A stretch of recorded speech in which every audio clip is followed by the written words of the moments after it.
I'm quite honored to moderate this panel with distinguished panelists. This is a very pressing question. How can we utilize the power of digital? I'll set out two sets of questions. The first question is, how can we make the governments be more effective and efficient using the power of digital? We have learned a lot in the government's responses to COVID-19, so probably we can learn lessons for the future. The second set of questions is, how can the governments make the business sector and the economy grow to accelerate the digital revolution? In this regard, I believe we can learn a lot from the experience in Estonia or Singapore. Without further ado, I'll first jump into the first set of questions, starting with Professor Murai. In Japan, we have all experienced how bad the government responds to COVID-19, especially in utilizing the digital power. And the Japanese government was supposed to be creating or developing the e-government for the past 20 years. In your view, what were the more serious weaknesses exposed in our response in COVID-19, and what are the lessons that we can learn? Okay, thank you very much. Since I've been involved on the IT policy in this country for past 20 years, actually when it started, and since then I've been serving for that. Therefore, probably the most of the you said the weakness, and then probably that's going to be falling to me, and then that's my responsibility, God, right? But anyway, so I think very frankly, it's a good part and a bad part, right? And so when we turned out to be a COVID-19 mode, and then we started all the video conference and work from home and other things, and it worked all right. So in terms of infrastructure-wise, and I think this country was kind of prepared right for the every residential coverage of fiber to the home thing is like almost 90%. So which was very much a good infrastructure for this rapid change. But on the other hand, then Terasa-san, you mentioned about the weakness means everybody noticed that all the process for the COVID-19 reactions from the public sectors didn't work very well. Okay, so I think that was the issue, and then the primary reason why that system didn't work is because of the silo type of things inside the government information system and the data system. Because of the various reasons, those was basically silos, and then it was difficult to connect horizontally and exchange the data and the information properly. So that's a main one. And the second one, especially focusing on the local government versus central government, right? So this is a national pandemic situation. Therefore, the central government want to control everything, but the information system was created and developed and operated in a separate way by a local government. So this happened actually in many other countries as well, but it happened in Japan. I think those are the basic overview about what happened during the COVID-19 situation. Well, thank you very much for your quick overview. And then I will move on to Singapore. It is our impression, at least, that Singapore government dealt much better with COVID-19 than us in Japan. And I would believe the digital system put into place by the Singapore government must have played a role in dealing with the COVID-19 in Singapore. What was your experience? And if there are anything that you can share with us as lessons from Singapore, please let us know. Thank you very much. It's a pleasure to be here. And I think, we heard that fragmentation in data is one of the key challenges, and I completely agree. The Singapore government has built up the digital infrastructure and the engineering capabilities as a foundation of the smart nation. And this is why it was able to respond quickly to the COVID-19 outbreak. So at that point, they built a set of digital tools that helped to disseminate very timely and very accurate information. And this was very, very important at the beginning of the outbreak. And then they enabled all the government agencies to better manage the crisis by connecting their data. For example, they created digital tools such as virtual assistants designed to answer queries from the population. They had a COVID Go business portal to support the application and approval of essential worker permits to restrict mobility and control the outbreak. They had data dashboards, and then also live at home and thing notice tracking solutions, self-temperature scanners, and the Trace Together application, which is a form of check-in and check-out that it was then able to share with other countries as well. And this was only possible because the infrastructure was in place as a foundation to connect all the government agencies. Okay, thank you very much. Next, moving on to Estonia, and thank you very much for joining us from Estonia. Estonia has been the envy of many countries, including Japan, as the leader in e-government. Personally, I'm not aware of how well the Estonian government dealt with the COVID-19 crisis, but I assume with the excellent e-government capability of the Estonian government, your government dealt very well with the pandemic. Please share with us your government's response or experience with COVID-19, and if there are any lessons to be learned from your experience, please let us know. Well, thank you, and thank you really for having me. I think you're always a bit too kind when it comes to praising Estonia. We have lots of things still to do on our plate.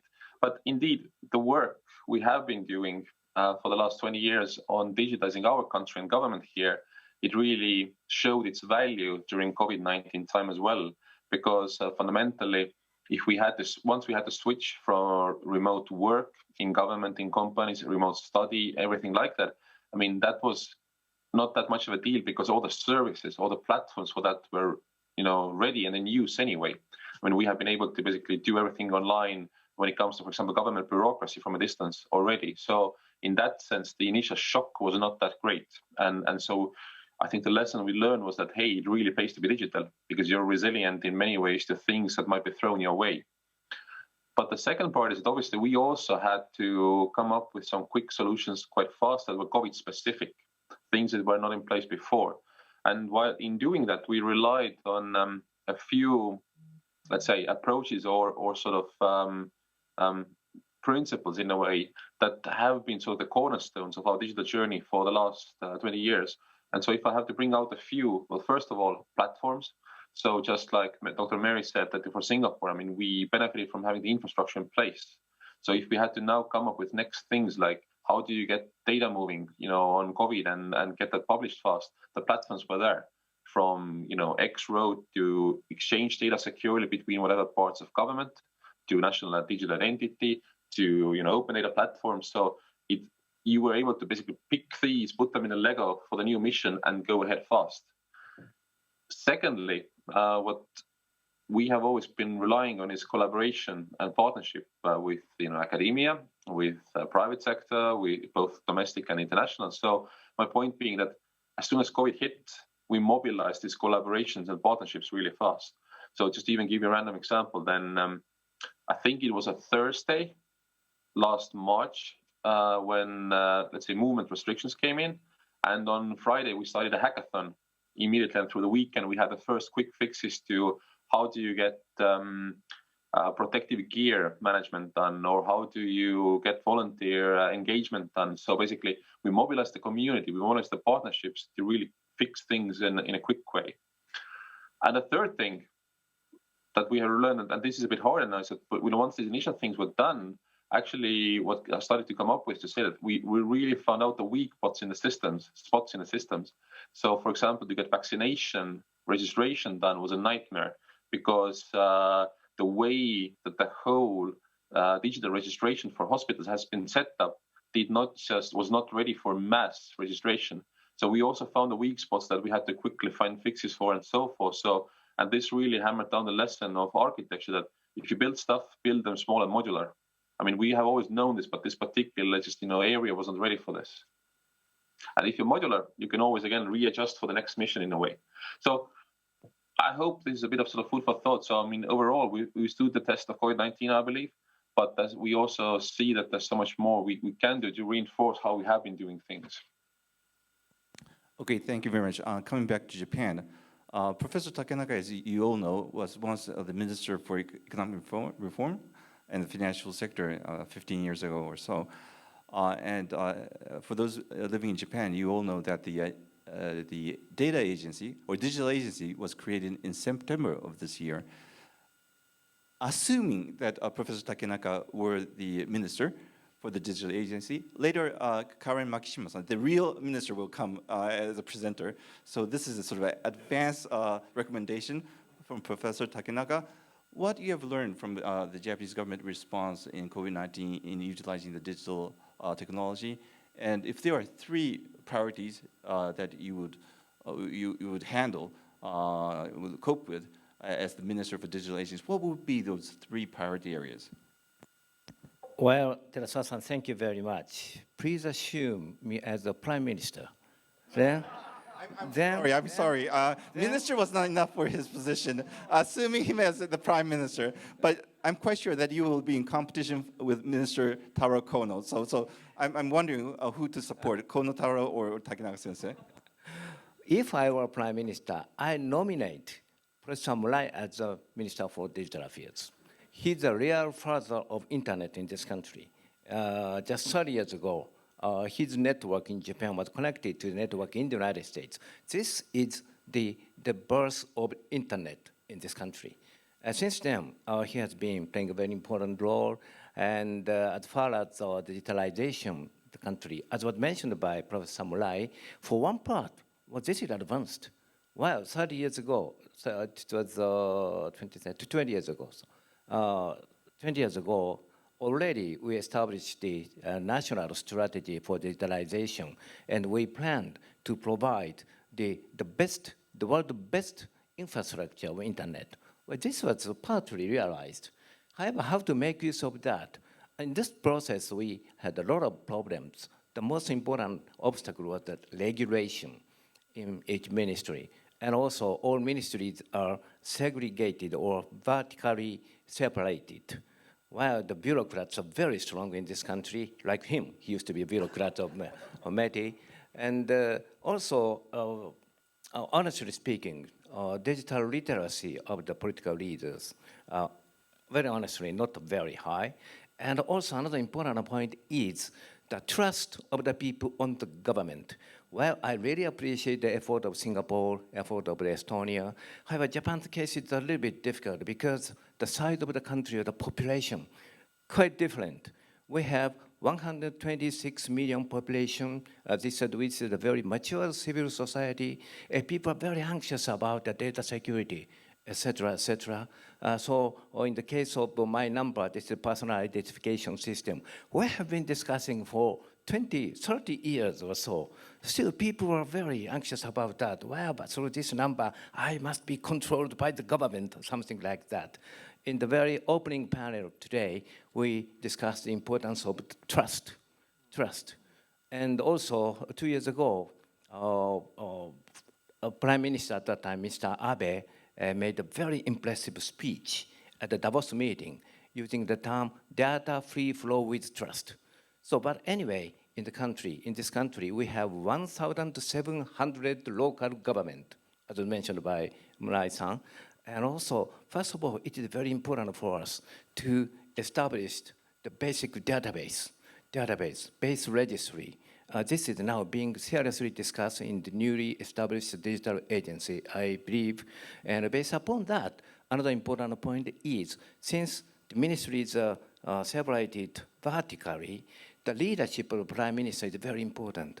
Digital agency was established. This digital agency is very unique. This has a very unique structure. Who is the head of this digital agency? Prime Minister. Prime Minister is the head of this agency. In that sense, the role of Prime Minister is very, very important. And of course, very fortunately, he is remaining in the cabinet as an advisor. So making use of this kind of resource, it is very important to promote the digital transformation in this country, making use of digital agency. Okay, well, thank you very much. Now, I would like to move on to the second set of questions. It is important to make the governments more effective and efficient, but I think it is more important that the government can help the business economy to grow, to accelerate the digital revolution. As Takenaka Sensei explained, Professor Murai has been the leader of digitalization in Japan for probably longer than 4 decades. He was the father of the internet in Japan, and he has been advising the government for at least 20 years. But you must be frustrated that in spite of your 40 years of leadership in the digitalization and 20 years of advising the government, frankly, I hate to say I used to work for the government, Japan is lagging behind other countries in the digital revolution. That's the reality. So I'm as frustrated as Professor Murai is. But looking back to the past sort of failure, what can we learn from the past failure so that we can be more successful for the future? And Professor Murai is the advisor to the newly created digital agency. So this is not a hypothetical question.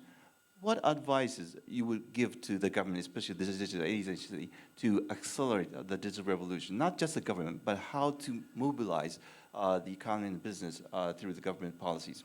Yeah, we're already kind of touching, those very important points that, kind of fragmented by silos and to be connected. And then in order to do that, I mean, it's known actually, but it's very difficult to approach to solve those issues, right? And then each of the ministers, kind of different budget, and especially on a kind of digital system budget are different. By minister. Right? Now, so we've been saying that why can't the single agency is going to take care of the budgetary for the digital system, data system, in a single place to work for each of the ministers, right? So as the local government system. So that's been kind of requesting for 20 years. And then it's now achieved as a law of Japan that as a digital agency. So digital agency establishing law, and then also the basic law for the digital society. So this is a very much a historical moment after 20 years of approaches about the IT related digital society things. So this is a hope. Certainly, and then Professor Takenaka mentioned about the trust thing, and which is also I'm kind of optimistic in a sense that it's a totally different before and after pandemic thing, right? Okay, so the people didn't kind of really convinced yet about the kind of use of digital technology and the other thing, internet as well. But when the pandemic started, then the people are forced to stay home and then do the work remotely. And then children started to learn, participate in the school class from home. And so, as I mentioned, infrastructure-wise, it worked nicely. But the point is that, it works. And then it works. I mean, you don't have to, transport to the office. I mean, because you can do that from home. This impact is a very big, because a lot of projections we had, like in year 2040, everything can be done from home. That was one of the projections, with a very famous projection from Tokyo Institute of Technology. But it's done in 2020. So it's 20 years, kind of coming to the reality now. So people understand the power of digital data, digital technology, internet as well for their own life. So, it's been very difficult to convincing people that this is good and then you should use it. But it's much easier for us to, on the position that convincing people that it's useful, but it's already happened. So it's accelerating like 10 to 20 years for the digital transformation things and to be understood by other people. So this is going to impact everywhere in the nation to move, to utilize properly for the digital society, digital technology for their own life, including businesses.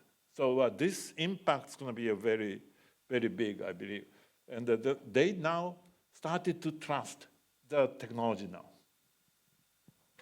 Well, thank you very much. So you are quite optimistic, in spite of 20 years of hard work. This time, probably due to the pandemic, people experience how much we can do with a so-called telework or working from home, and also the level of trust of utilizing data has improved, and also the creation of the digital agency or the digital agency has finally overcome the fragmentation of the government. So that's positive. That's great news. Going back to Estonia, we all know that the Estonian government is the leader in e-government. We know how effective your government is in terms of digital, but to what extent your government's digital system is helping your business or the economy to grow, to accelerate digital revolution in your country? We understand the interface between your government and the business certainly is fully digitalized, so that's helpful. But are there anything more that your government is doing to help your business economy to grow in Estonia? Mm-hmm. Well, thank you. It's an interesting conundrum in a way that even if our government overall is quite digital, then most of the business sector is rather, let's say, use it rudimentarily. So obviously, in all companies, you will have websites, emails, sort of, all the sort of, daily things happening sort of with digital tools. But beyond that, the true, let's say, transformation of business is yet to happen in most places. Obviously, we have our front-running sectors. There's even no point to talk about, let's say, the great startup industry we have because they are tech by origin, or telcos, banks, energy companies. So there are some front runners, but overall, especially the majority of the economy being SMEs, small micro companies, then for them the change is still to largely happen. Now, the way we have approached it is by a few things. Well, first of all, from government side, the things we have built up, that are really the building blocks for digital services in government, are free to use for everyone in the economy and sort of, there to use as platforms for their stuff as well. So let's take the best example is digital identity and digital signatures that go on top of this. Any company who wants to run anything online as a sort of online shop or, basically loyalty program, whatever, can use these sort of platforms for authentication. They don't have to reinvent the way how to have the users come in a secure way. So my movie theater, so my digital identity is also my ticket to my movie theater online, for example, to purchase tickets there. So the platforms essentially mean that they can just run ahead a bit faster by reusing the components, the data, stuff like that government has had. So that's one thing. Secondly, we really try to bring government and especially different sectors in the economy together. Think about it. So how can we really use digital tools to have efficiency across the supply chains? So, for example, we are now running a bigger program called Real-Time Economy Program, which is about trying to figure out how can any transaction in the wider economy become digital and happen at an instance in real time. So basically, if a company, let's say, ships out something to another company, then there wouldn't be any more chain of logistics happening, some papers being delivered, that somehow then an accountant somewhere has to take this in and submit an invoice, and somebody takes the invoice, starts the transactions. No, shipment goes, instantly money is in the other company's account. And by the way, all the taxes are declared with the government immediately. So the point being that we are trying to sort of exactly connect and do quite a bit of this sort of synchronization work or coordination work, that we will take the friction away, at least from all the sort of transactional part of business, because they take the transaction costs to the minimum, let's put it this way. And that should help growth, and obviously it brings up efficiency. And the third thing, this really goes to the heart of, I guess, economic policy. So we now have a growing focus on the sort of very classical type of industrial policy incentives, all the way from grants to credit mechanisms and so on, to really stimulate and push companies to digitize how they do business, how do they produce things, that they would sell more online, etc. So we've had to bring this in because we really had to stimulate this a bit to get the ball going in a way. COVID helped quite a bit. So because, for example, online commerce really took off with that. So, but still, the way we approach it is that we don't just give money, but we rather say that the condition of getting money is that you actually think through how digital can really help you. So an audit of sorts or mentoring of sorts is part of the package, compulsory part of the package. You don't get money unless you really present, a plan and you've had training with it. So we literally try to just take it to the next level with the money, not just basically say, hey, throw money at you. Okay, thank you very much. Mary, you are located in Singapore, and Singapore is known to be one of the most business-friendly governments in the world. You are having you are only one in this panel from the business sector. From a business perspective, what are the policies that the Singapore government is putting into place in terms of digital technology that makes doing business in Singapore more attractive, or even leading your companies to decide to invest in Singapore? What are the policies in terms of digital technology in Singapore that will be so attractive? Thank you very much. I think I can speak both as a corporate executive on the business side, but also as an entrepreneur, because I long time ago launched a startup in Singapore. So I got the both sides of the entrepreneurial and corporate point of view. Singapore, it's really a global hub for innovation, and it has identified its value proposition around being a vibrant ecosystem for global research and development labs for Fortune 500 companies. It has over 150 venture capital funds, incubators, and accelerators, and it's the Asia-Pacific headquarters for a long list of unicorns, companies that have grown very aggressively and done very well. It usually ranks number one on the world's number one easiest for doing business, easiest location in the world for the ease to do business. And some of the examples that enable that are that the business regulations and processes are very transparent and very streamlined. And this is extremely important for organizations in order to make decisions when it comes to deciding where to put their investments in the world.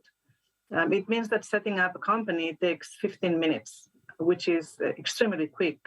That's why there are 3,000 startups plugged into this global network and more than 100 incubators, right? So I think it's a fantastic ecosystem.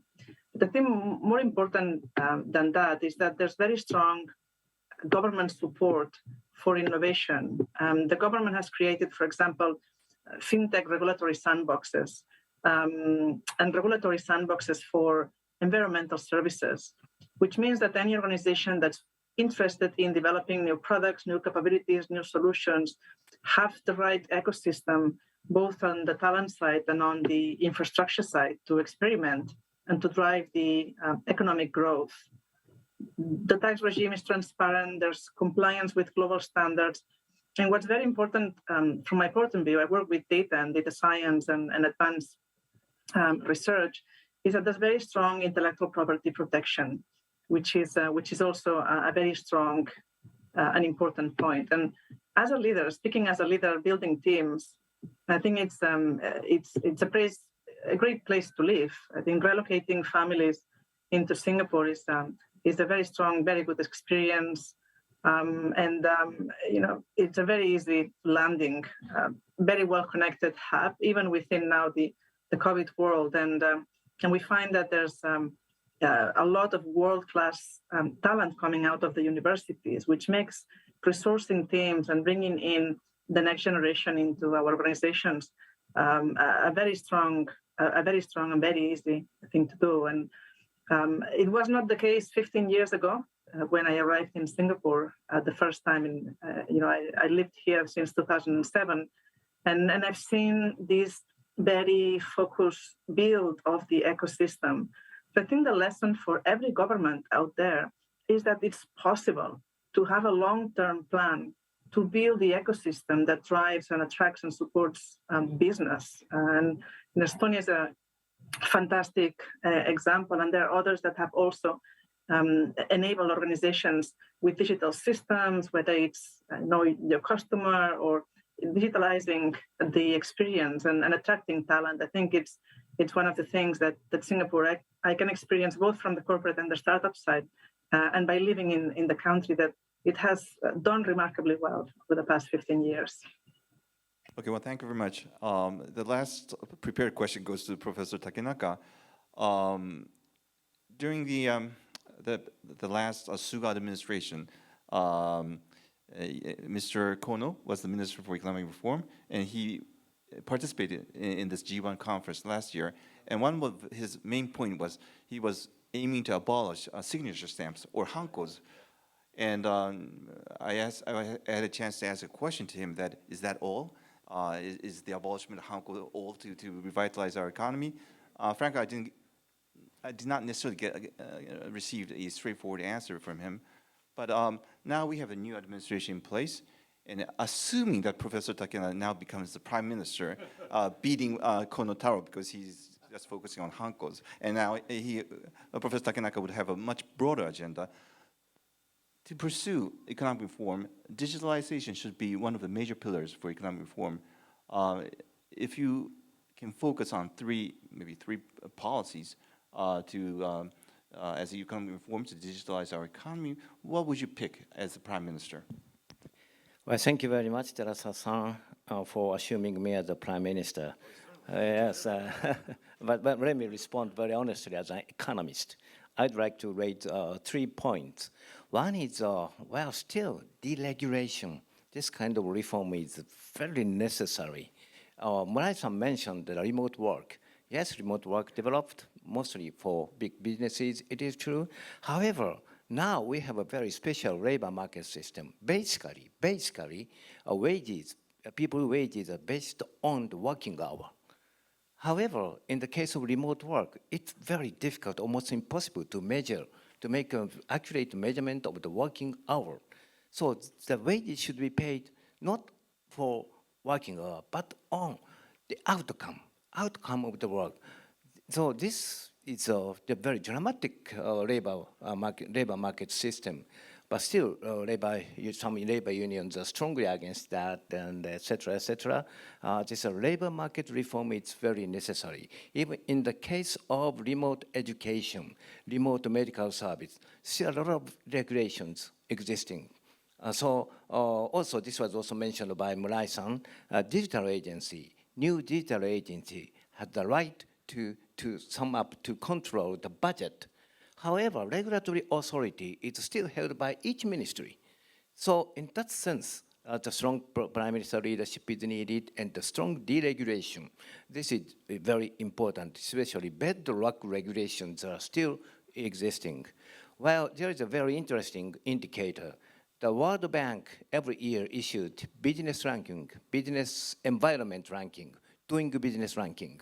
Well, when the Abe administration started in the year 2013 or so, 12 or 13, well, the Japanese ranking was at the 20s.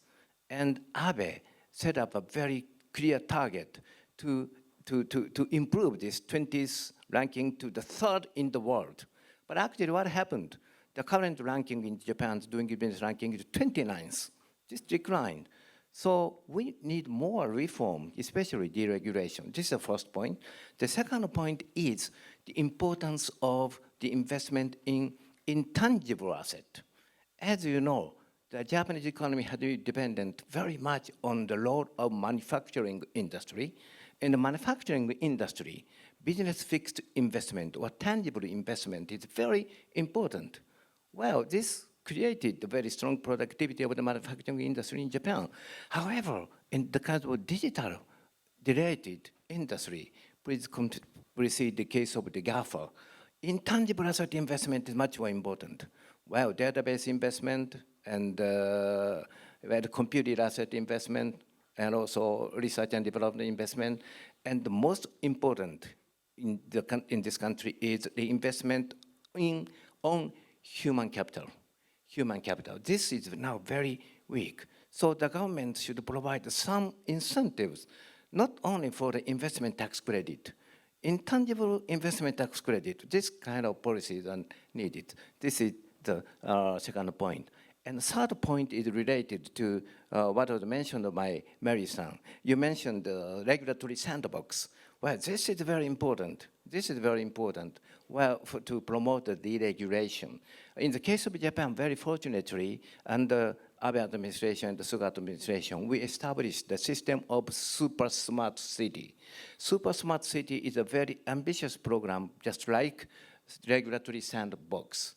Now, 31 local governments are raising a hand to running for the to be nominated as the super cities. So it is very important to make use of this kind of policy framework. In this process, the role of the mayors and the prefectural governors, these are very important. Of course, in this process, the cooperation of the private sector is indispensable. Okay, well, thank you very much. Now, I have 30 minutes or so to ask questions to the other panelists, and after that, I will open the floor for questions. The first question goes to Professor Murai. You have been advising the newly created digital agency, and the newly created digital agency is in place for 2 months already. So having advised the newly created digital agency for 2 months, what's your assessment for the digital agency, and how optimistic you are about the future of the digital agency to delivering the kind of reports you mentioned? Yeah, I think this is good in terms of getting back to the Takenaka-san's point about the kind of being a prime minister. Takenaka, actually, the Kishida-san, the new prime minister, is proposing a digital denentoshi, digital countryside. Cities, garden city policy, which is because of the it's like a 120 million population. It's really important that non-centric in Tokyo, and then activating the local cities for the economy and the business as well.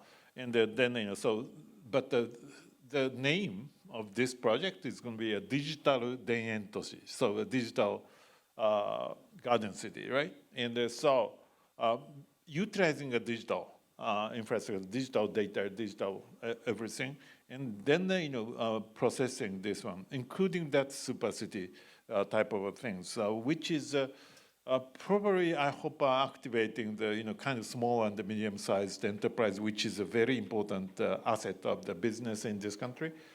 And also the education and the other things, diversity, and also the safetiness, and from the security point of view, because currently digital data located mostly near Tokyo, and which has to be solved, and it should be distributed.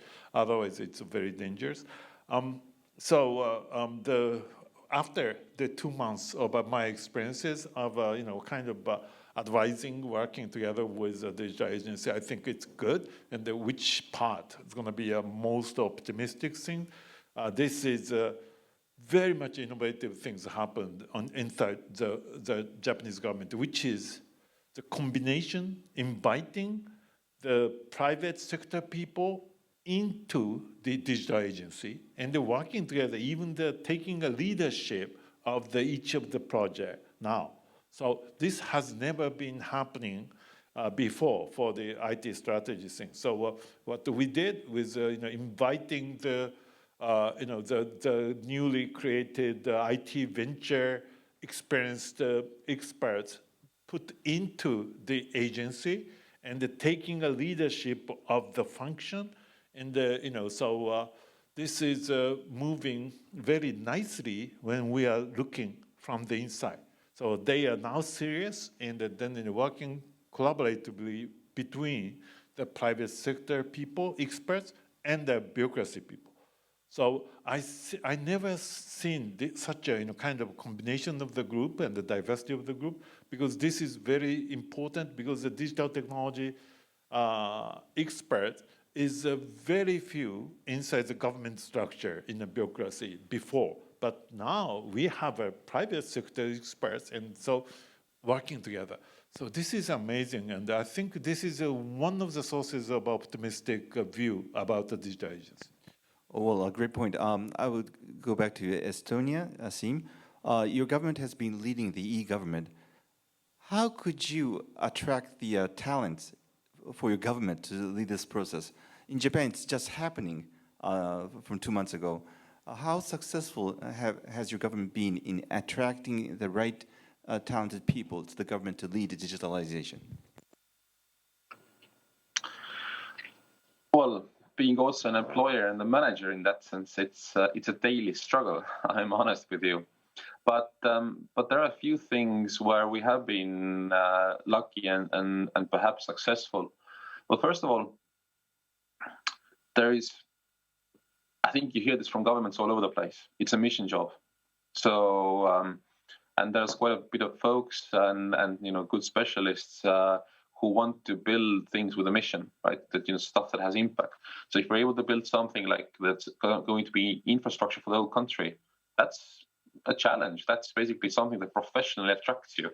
So we've been able to sell that mission, and we've done quite a bit of branding and promoting in that sense to really spell out the missions we are on. So, for example, now that in this next stage in Estonia, how we're trying to make the whole government powered by artificial intelligence, or how we are trying to get rid of services and have things happen automatically in the back end more by just reutilizing data, or things like this. So there's these missions that bring people in. But secondly, it's also that we are a small community. So our luck is, or our also in some sense disadvantage, of course, is that we are much smaller than Japan. But as a small community, we try to really tap in if we see that people are on the move. So, and especially people who are really, in private industry as well, who might be doing, for example, an exit from a startup, right? And who will be then not allowed to work in that industry for a while. Then we say, hey, come on board for the next year, come on board for the next 2 years. Basically, give us your time for that period, and then you're free to do your stuff next. So my point is that we don't offer a lifetime position. We don't. Estonia is not a sort of career civil service in that way. You can come in, you can get out, you can come back. It's very flexible in that sense. And so we really go after saying that even if you come for 6 months, 12 months, 2 years, you can have an impact. If you're really talented, if you really have experience, you will have an impact even in that time. So that's what we try to play to.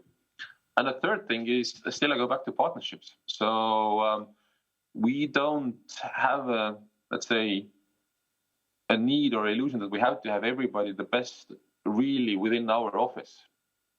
But we have to be working with the best.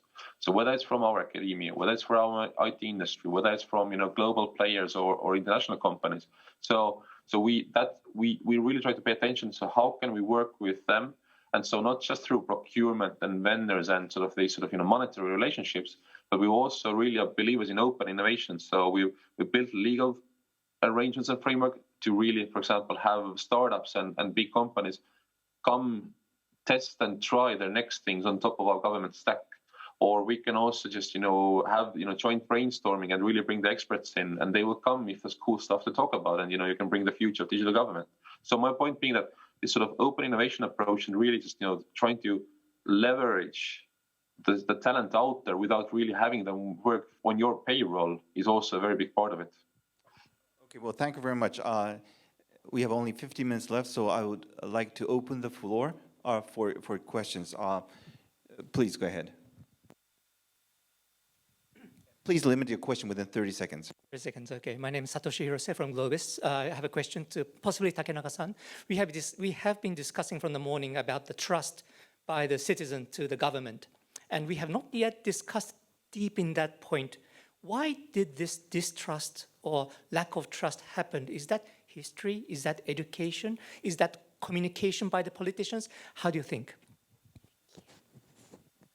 Well, thank you very much for raising a very interesting but very difficult question. Well, I used to have a talk with a very top executive of the Japanese very famous automobile maker. And well, this company is going to establish the future city. Maybe you understand what that. But he said very explicitly, we do not trust the government. Well, maybe we do not trust politicians, maybe. This must be the very honest interpretation. Well, very honestly speaking, I used to work in very short period, 6 years or so, in the government in the Nagatacho. Well, it's a very special world, actually. And also, the gap between the consensus or common sense between the usual world and the Nagatacho world is very different. So, well, this is one reason. And another one is, yes, as you mentioned, that's education. And, well, in the primary school, for teachers are very hesitant to talk about politics. But politics is very important. Well, so this is another important reason. And very finally, the role of journalism. Journalism is, in this country, at this moment especially, very much biased. Their role seems to be just to criticize the government, criticize the power. And this is being strong because of the SNS development. So, well, Suga government had a lot of trouble because of this SNS biased democracy. But this will also provide another trouble, maybe new government, Mr. Kishida also.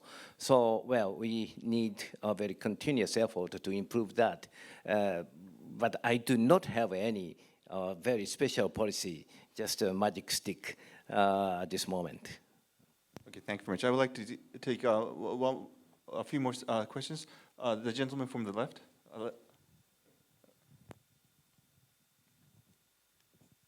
Thank you very much. My name is Hajime Hikino from iRobot Japan. A question goes to Murai-sensei. You've been working for digital transformation for the last 30 years, and it's great to hear we make progress like digital agency, deregulation, and so on. My question is, to make this sustainable for next 30 years, what are the key success factors to continuously make this digital transformation happen in this country? I think this is quite frankly, this startup and just 2 months, but it's like a coverage scope is very huge, right? And starting from the kind of deregulation and also the infrastructure and other things, and then the government restructuring. And so missions are too many, and then the very few people, just 500 people would be involved. So the important thing is that probably the initial certain level of success is going to be very important, so that the kind of a trust from inside the government as well, and then so it need to be, if the mission should be achieved in the coming 30 years, then the organization need to be a little bit bigger, and then pretty much functional, and the relationship with the existing ministers need to be kind of clear up, and so we really need the process to create the better way in order for the kind of sustainable structure inside the government. So it's not the easy work, but I think the initial first kind of area to work is going to be very important. So we are now thinking about the education, medical care, healthcare, and disaster recovery type of things, which is very much essential to this country. And then so the targeted on those areas as well as the others. So that's going to impact well understood by the various stakeholders, so that supporting for the continuous development of the agency would be happening. Okay, Murai-san, I'd like you to make a very early small success. Early small success, that's very important. Yeah, that's one thing. And then so probably you think about kind of COVID-19 and other things. But yes, we've been discussing it. Okay, the next question from the person from the right side. Oh, excuse me. My name is Nakano, Silver Lake Capital. But my question is to the Takenaka-san. You said the Super City plan and also the, how to say, the data dentoshi plan. This is good, but I think, this plan has to be go to the Tokyo first, because, I don't know, the super city plan or something, because, Tokyo, Japan also the kind of the competition among the global. So we have to compete with Singapore, whatever. So Tokyo is still not yet. So we have to make a super city plan to Tokyo first. What do you think about that? Well, thank you very much. Revitalization of the local economy is, of course, very important. I was born and grew up in the local city. So I understand these cities are now going down. I understand very seriously. However, at the same time, as you mentioned, the role of Tokyo is very important. Well, Tokyo is now very seriously competing with Seoul, Shanghai, Hong Kong, Singapore, these cities, London, New York. So it is very important to strengthen to Tokyo at the same time. And very interestingly, now Tokyo, as far as I know, Tokyo metropolitan government is preparing for raise hand for super smart city, but not yet. Not yet. As I mentioned, already 31 cities raised hand. Osaka raised hand, but Tokyo not yet. So I hope Tokyo will have much more ambitious plan, raising hand for super smart city, even inviting IR, integrated resort, etc., etc. In that sense, Osaka is very ambitious, holding the World Expo and inviting IR and raising super smart city. This is the reason why I said the role of the prefecture governor is very important. This kind of entrepreneurship is needed even for local politicians. Okay, please go ahead with the next question.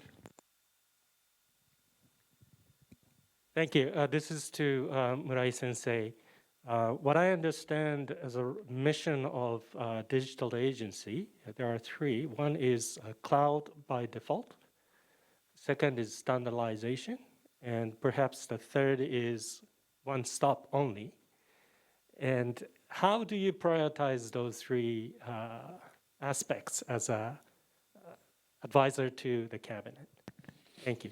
Well, actually, everything connected. Actually, so you mentioned all of three. It's going to be kind of a structured way about architecture of the kind of digital society itself. So I think the priority is going to be goes to all those 3 points, I believe, and then especially on kind of when this is a lot to work in a kind of standardizing the system and in many ways, architecture-wise and data-wise as well. So data is a kind of diversity, different format of data, different way of storage of data. And so I think if you ask me to pick one, then the standardization in a broader area, which can cover, by the way, all those three areas from the point of view of a standardization. Okay, thank you very much. I'd like to take a question online. Okay, so we have one question online from Keishibata-san. Should Japan take up an immigration as a national strategy for future growth? And if so, what's a good way to implement it? Okay, I'll ask Professor Takenaka to answer this question. My answer is yes. It is very important to welcome the human resource from the foreign countries.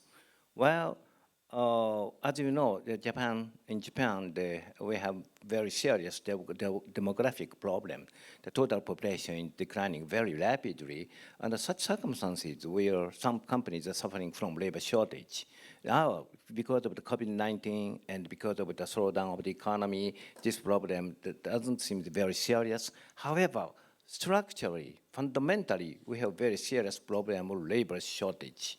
But at that time, we should consider the general public of Japan still have a kind of allergy to the word immigration. But important point is we should distinguish temporary immigration and permanent immigration. In case people say immigration, they assume the permanent immigration. But in the case of the United States, but for a long time, temporary immigration to accept from Mexico or some South America for the purpose of construction work and for the purpose of the agricultural work. So this kind of distinction is very important. But at this moment, we do not have a law of immigration in this country. This is very strange. Well, we should, some constraints are needed to accept immigration. Since we do not have immigration law, we do not have any constraints on that. This is a very strange thing. So I really recommend the government to discuss very seriously, creating the immigration law of separating permanent immigration and temporary immigration. Okay, well, thank you very much. We have about 3 minutes left. So finally, I would add, unless there are other questions, I would ask each one of the panelists to give a 30-second advice to Prime Minister Kishida. Starting with Mary. I think if I have to give only one piece of advice, I would recommend digitalization very aggressively, because that sets the foundations that will enable all the needs of the future. And we know that flexibility will be important for the future. So digitalization and promoting digitalization initiatives, that would be my priority. Okay, Siim? Well, the Estonian way has always been just do it. So there's always hesitations, there's always sort of, different side of the story, risk stuff, but just do it. You'll figure it out on the way. It's the delivery that matters. Great advice. We should have been doing that 20 years ago. Then the same question goes to Professor Murai. Yeah, the same thing. And then I think it's a very good start we have and the Kishida-san did. And therefore, it's a continuation of this. But then, it's a digital agency is just kind of a startup, and it's not everything is not actually implemented yet. It's a good design, but not implemented yet. So implementing the purpose of a digital agency. That's my advice. Takenaka-sensei? Well, thank you very much. Well, it is very important for political leaders to understand the real need for digitalization. As was mentioned by Siim-san, just do it. This is very important. At the same time, we have another important policy target. That is carbon neutral by 2050. In order to realize this carbon neutral, digitalization is very necessary. In the process of carbon neutrality, carbon pricing is sooner or later required. Carbon pricing, like the carbon tax. In this case, if digitalization has advanced, in this case, this carbon tax rate will be very small. However, if digitalization is not advanced, this carbon tax rate will be very high, amazingly high. In that sense, it is very important to notice the real importance of digitalization. Well, thank you very much. I think I become much more optimistic than coming to this room, thanks to Professor Murai. And also, Siim made the excellent advice, just do it. And we are lucky to have Professor Murai actually advising the digital agency. This is not just hypothetical. And Professor Takenaka continues to have strong influence over the government. So I think these are the reasons why we can be more confident and more optimistic about the future. And if you are investors, please invest in Japan. Okay, thank you very much. And please give a big hand of applause to all the panelists.